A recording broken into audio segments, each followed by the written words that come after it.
So I'm a freelance corporate behavioral psychologist. I've been doing this for a while now, and I meet people that ask me, how do I make it work? How do I make the freelance bit of it work?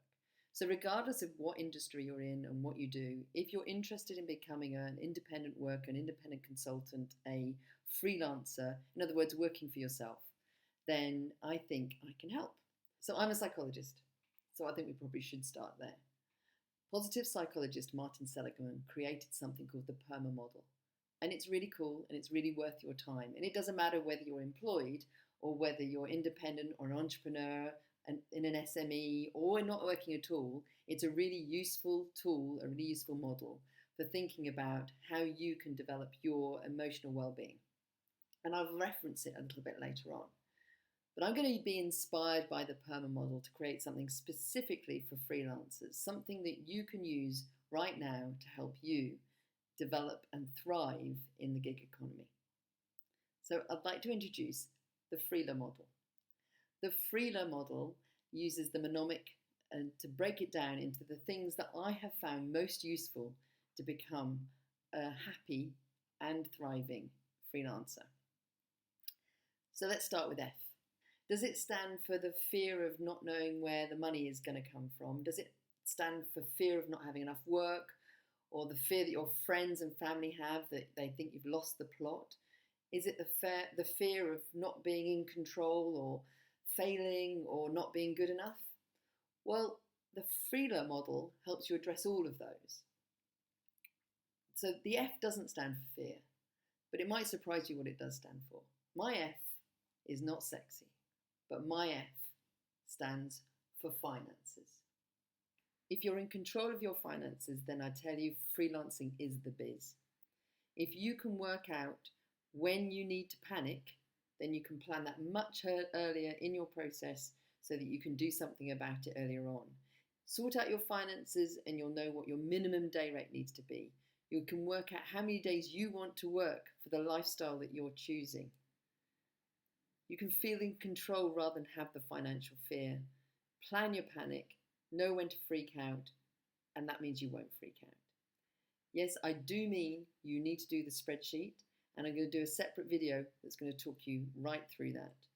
Financial fear and payment panic is the one thing that's going to stop you in your tracks, stop you being creative, stop you being abundant with your ideas. That's the thing that you need to stop. It will stifle your creativity. So I know it sounds dull as dishwater, but believe me, you're now running a little business on your own and you need to take control of your finances.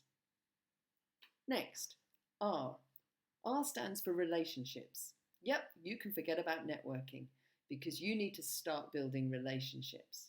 So your relationships are with lots of different people, whether it's your partner if you have one, your family and your friends. They need to understand what you're aiming to do, and sorting out your finances and knowing how that pans out will certainly help you. It's also about relationships with people that you want to work with and that you have worked with. And also it's about relationships with people that do similar things with you. So you want to understand what they do and maybe work together on how you can pass work to each other. I work the rule of 2 out of 10. So I try to give to get. So I will give and I will encourage people and I will support people on the belief that just 2 times out of 10 it might come back to me. Because believe me, that's a hell of a lot better than nothing coming back to you. So be positive and encouraging with others because sometimes it will come back to you. Next up, I have 2 E's. The first E might surprise you almost as much as the finance one did.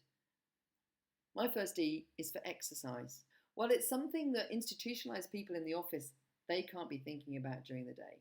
They've got to commute in, they've got to sit at their desk. They can't just decide that they're going to work at 6 in the morning and then run at 8. They can't decide that they've got a problem that they need to think through, and going to the gym and having a workout would really help them think through and plod through those problems. You can. You're now a freelancer, and exercising will really help your body, but it's also going to help your mind. So if you've got work, use exercise. If you're trying to find work, if you're crunching through that spreadsheet that I've told you about earlier, then take a break, but do something positive for yourself and get exercising.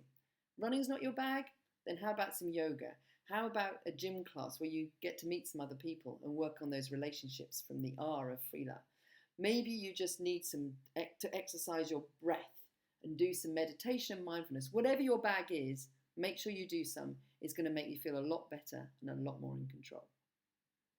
So the second D is perhaps less of a surprise, and that is emotional well-being.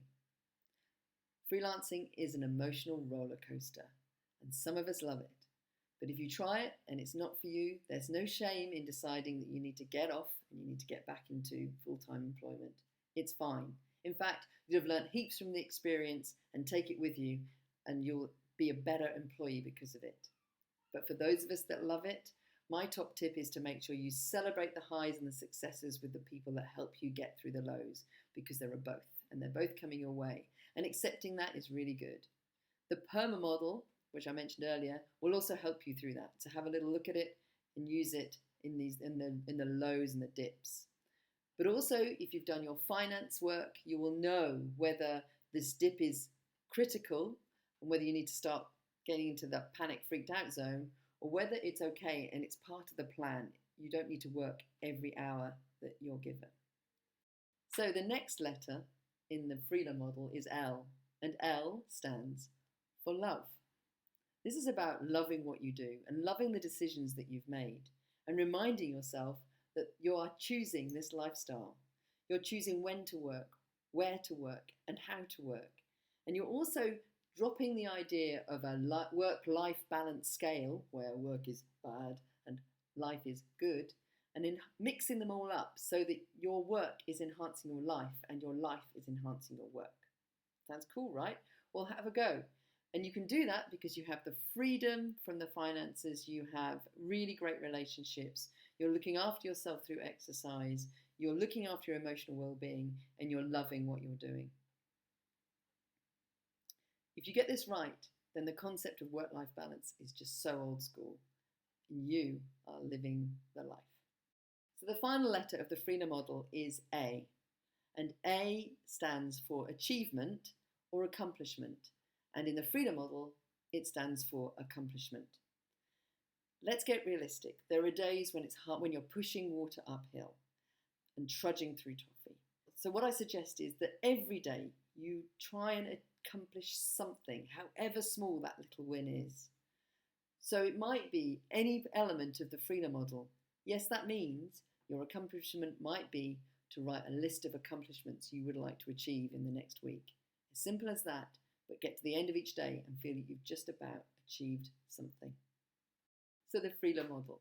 The FREELA model is specifically for freelancers to make the most of the opportunities that freelancing gives you. F stands for finances, R stands for relationships, E stands for exercise, next E for emotional well-being, L for love and loving what you're doing, and A stands for accomplishments. I hope you find this useful. Please follow me on LinkedIn or ask to connect with me. Put comments. If you've got questions, I'm going to be doing more videos about this content, and you'll also find some other links and ways to subscribe for more of this content.